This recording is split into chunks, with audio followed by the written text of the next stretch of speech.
Ah, no, con esto está bien.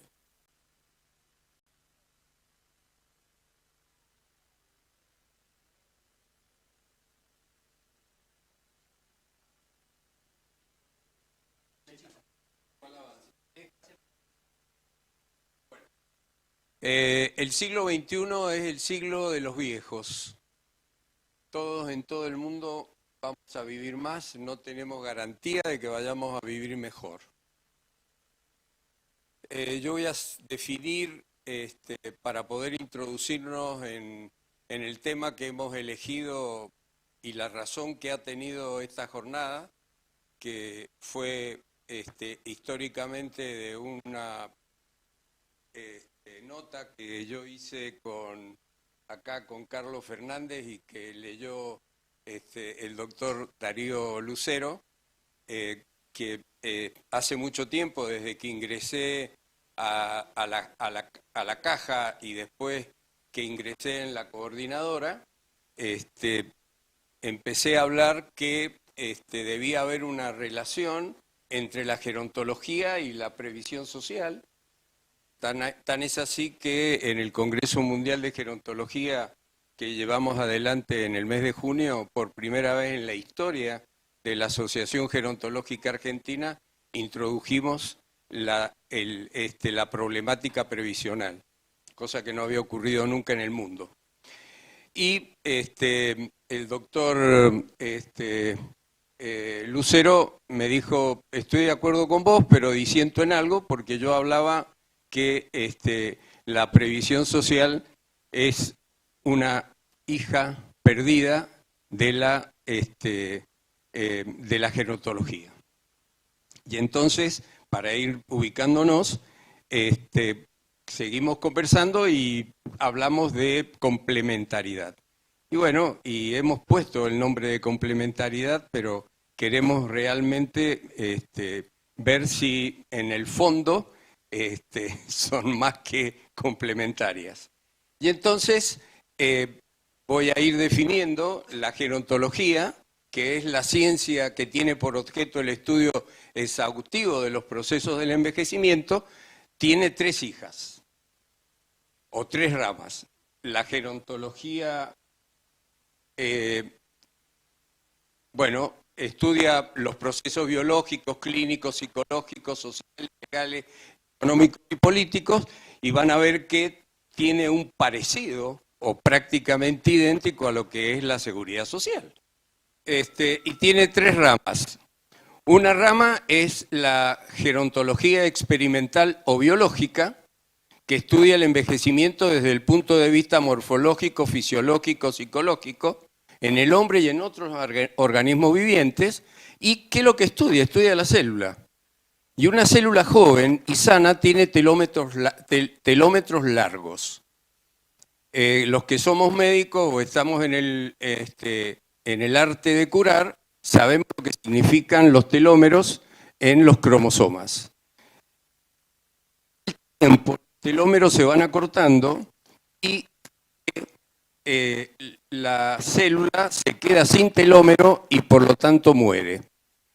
Cuando los padres, cuando nos conciben, nos heredamos de ellos en realidad una carga genética, pero no heredamos la vejez que tiene un padre de 25 o 30 años, sino que todo comienza de nuevo en el nuevo ser. Y al nacer, a la semana, perdemos una enzima que se llama telomerasa, que es la que hace crecer a los telómeros. Pero esa enzima telomerasa está presente en forma activa en las células del cáncer, que hacen que las células cancerosas sean inmortales. Tan es así que una de las maneras que se está tratando de ver en los tratamientos es de utilizar la telomerasa para poder lograr el alargamiento de los telómetros, un rompecabezas, de los telómeros para que podamos vivir mucho más tiempo. ¿Dónde estábamos acá? Después viene la segunda rama, que es la gerontología médica o la geriatría, que esto es específico del médico y es lo que nos diferencia, no nos diferencia, es decir, los médicos tenemos la posibilidad de ser geriatras y de ser gerontólogos. Tendríamos la obligación, los geriatras, de tener conceptos gerontológicos. Todos los otros profesionales que están en este espacio, que no son médicos, pero que se dedican a la problemática de la vejez, en realidad tienen que tener una formación gerontológica. Y que lo que hacemos los médicos, la unidad de estudio es el hombre viejo y tratamos de recuperarlo para volverlo a insertar en la comunidad. Y después viene el gran capítulo de la gerontología social, que es realmente la que tiene mucho que ver con lo que a mí me parece que tiene que ver con lo que es la previsión social, fundamentalmente porque los componentes de una y de otra realmente se tocan, porque si nos ponemos a mirar cuáles son las acciones que tienen ambas, son muy similares, parecidas o iguales. Por lo tanto, a mí me parece que la previsión social, que es una protección que la propia sociedad le proporciona a sus ciudadanos para mantener a aquellos que ya no pueden trabajar, se trata de un mecanismo solidario donde la población económicamente activa contribuye con sus aportes a solventar el sistema previsional, diría que una prima hermana, no sé, el doctor Lucero tendrá que diferenciarlo.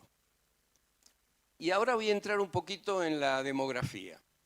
La diferencia en la esperanza de vida al nacer entre las naciones desarrolladas y las naciones en desarrollo tiene muchísimo que ver fundamentalmente en el capital inicial de salud. No es lo mismo nacer en una familia social y culturalmente y económicamente bien que nacer en una familia que tiene carencias de todo tipo. La Organización Mundial de la Salud nos dice que la esperanza media de vida en las familias o en los chicos que nacen en un lugar estable, socialmente y económicamente bien, tienen una esperanza de vida de 80 o más años. Hoy, este siglo, una niña, porque siempre la esperanza de vida la tomamos con las mujeres, porque las mujeres son las que más viven, por distintas razones, tendríamos que dar una clase sobre esto, tienen una esperanza de 100 años. Posiblemente en el transcurso del tiempo lo modifiquen y vivan mucho más de esa cantidad de años. Mientras que los chicos que nacen en hogares pobres, con carencias, su vida quizás no llega a los 60 años. Michel Marmot dice que la salud tiene un gradiente social constituido por lo que él llama el síndrome del estatus, el estatus social. La salud depende del estatus que se tenga en la jerarquía social. Cuando menor es la jerarquía de un individuo, más van a ser los problemas que va a tener en el transcurso de su vida, de sus oportunidades y su participación social. Y mucho más en el ingreso, por supuesto, en sus condiciones sanitarias. Y el envejecimiento y la salud dependen en gran medida del éxito social que se tenga. Con la concepción se pone en marcha el reloj biológico en el que la vejez está genéticamente determinada. Es decir, se poseen mecanismos genéticos que impiden que la célula se renueve ilimitadamente. Es lo que vimos cuando hablamos de gerontología experimental. ¿Qué es lo que pasa con el telómero? Cómo se acorta y indefectiblemente, después de varias divisiones celulares, la célula se muere. Y por supuesto que lleva al proceso del envejecimiento. Ya no se habla que el envejecimiento es por un problema de desgaste. El sistema está preparado para que uno viva a determinada edad sin grandes cambios degenerativos en el organismo. A pesar que cada vez vivimos más, la brecha de género y esperanza de vida se mantiene. En Argentina las mujeres superan la esperanza de vida de los hombres entre 8 a 10 años. La esperanza de vida es más larga cuanto más apoyo social se tiene. En el último censo, el de mayo del año 2022, la población de la República Argentina es de 46.327.407 personas. Se encuentra en la posición 31 de la tabla de población compuesta por 196 países y mantiene una muy baja densidad poblacional, 16 habitantes por kilómetro cuadrado. Es decir, somos un país deshabitado prácticamente. En solo 6 décadas, la cantidad de adultos mayores de 60 años en la Argentina pasó de 1 millón a 7 millones. Argentina es uno de los 7 países con mayor proporción de población envejecida. Primero está Uruguay, después está Cuba. Venimos nosotros perdiendo la categoría de tercero con Colombia, con Ecuador, mejor dicho con Chile incluso, y por detrás de nosotros en Latinoamérica está fundamentalmente Perú y Bolivia. Una condición demográfica que según proyecciones escalará a 1 de cada 4 argentinos en el 2050. La Organización Mundial de la Salud dice que para el 2050 habrá mayor cantidad de mayores de 65 años que de menores de 15 años.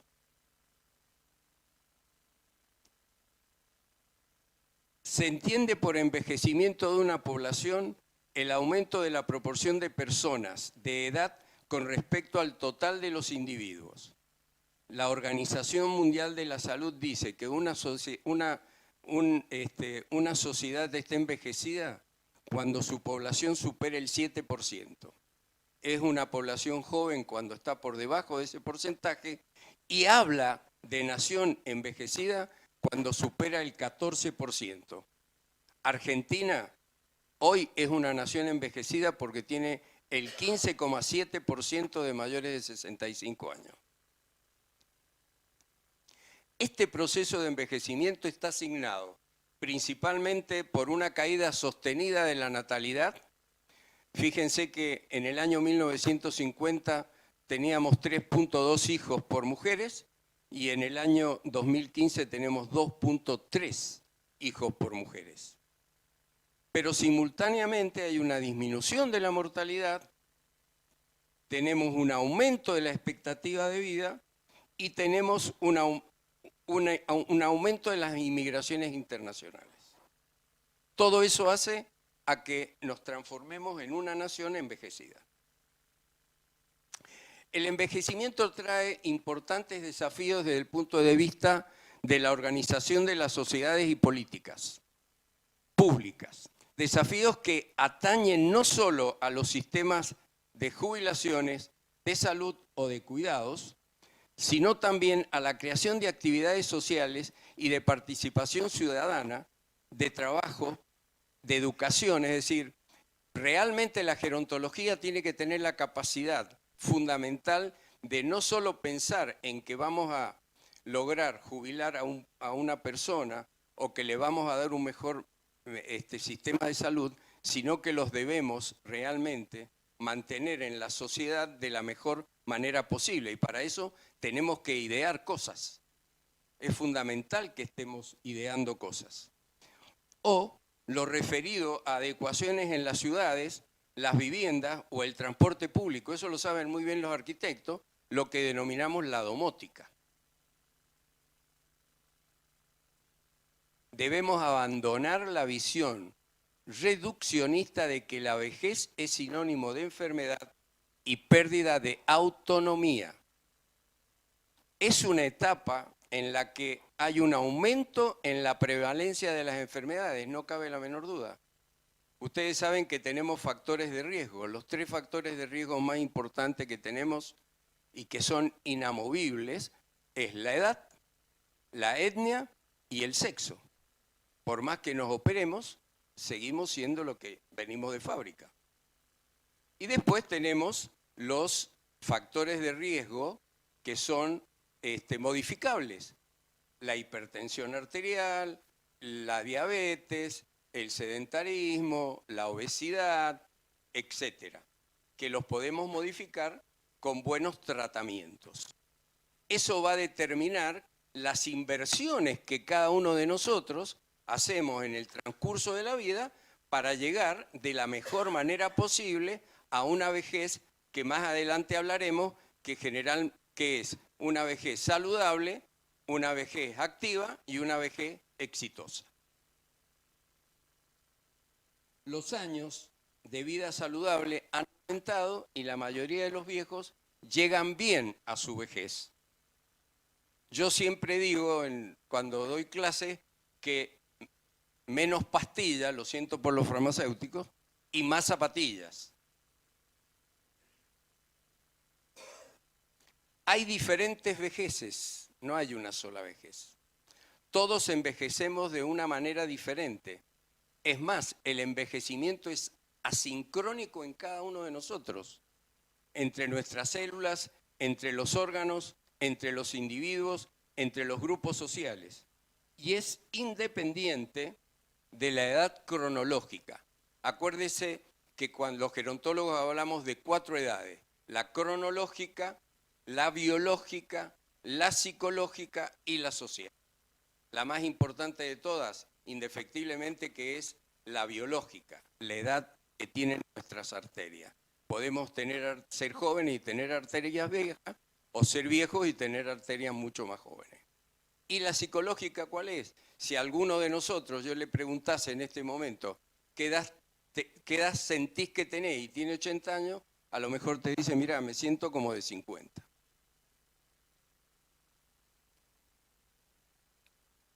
Son muchas las personas mayores que siguen aportando a la producción de riqueza desde diferentes trabajos.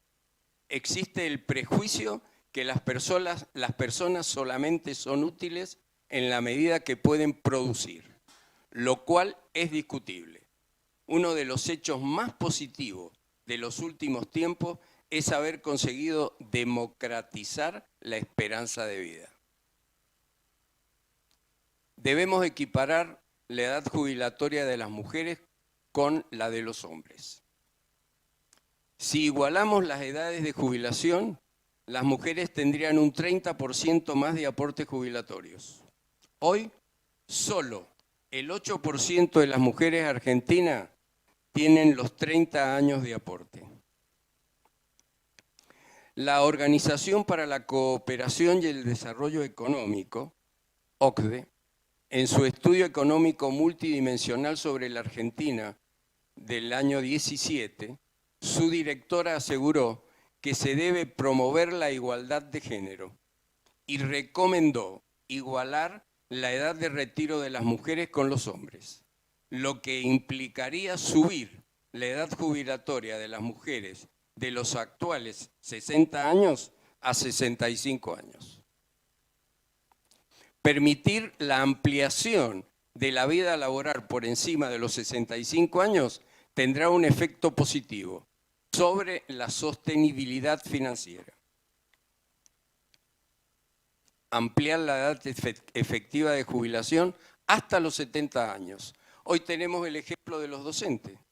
Los docentes a los 65 años pueden optar por 5 años más y no les pasa nada, todo lo contrario, y están en condiciones de seguir trabajando. Es decir, la jubilación por la edad cronológica a los 65 años es realmente una guillotina. ¿Cuánta gente está en condiciones de seguir trabajando después de los 65 años?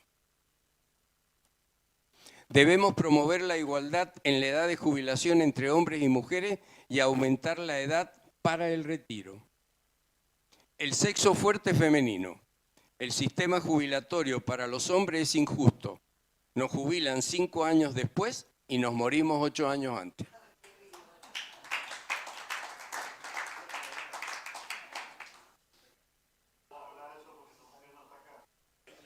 A una determinada edad, el uso del plural masculino incurre doblemente en la injusticia de género, porque los viejos no son viejos, sino viejas.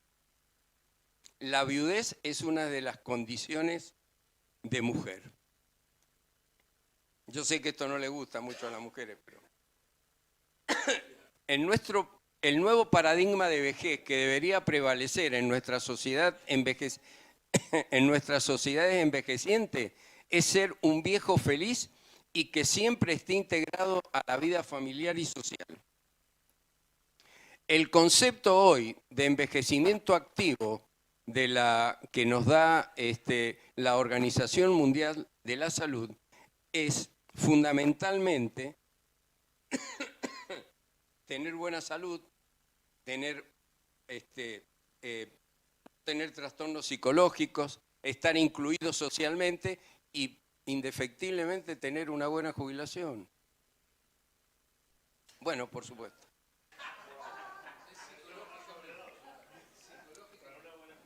¿Qué significa complementariedad?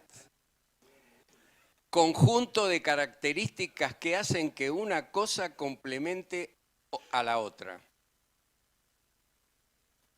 ¿Qué es la complementariedad en la comunidad? Significa juntos y juntas hacia un mismo objetivo, una visión común. La analogía por complementariedad relaciona dos elementos que son indispensables entre sí, es decir, que se complementan mutuamente. Por ejemplo, el arco es a la flecha, como la flecha al arco, que son elementos complementarios, ya que uno no puede funcionar sin el otro. ¿Son la gerontología social y la previsión social como el arco y la flecha? Es lo que yo me pregunto. Si la gerontología social trata el proceso del envejecimiento en todas sus dimensiones, biológica, psíquica, social, económica, legal, etc. Y la previsión social es el conjunto de medios y acciones dirigidas a atender las necesidades de los integrantes de una sociedad, protegiendo a sus individuos ante la pobreza, la enfermedad, el desempleo, la discapacidad y los problemas derivados de la vejez. ¿Son o no complementarias? La cultura en seguridad social construye una sociedad más digna y justa. La unión hace a la fuerza. Un viejo es una persona que tiene todas las edades, las pasó todas. Y la vejez, y ahora agregué la jubilación, son el presente de algunos y el futuro de todos. Unos suben y otros bajan. Muchísimas gracias.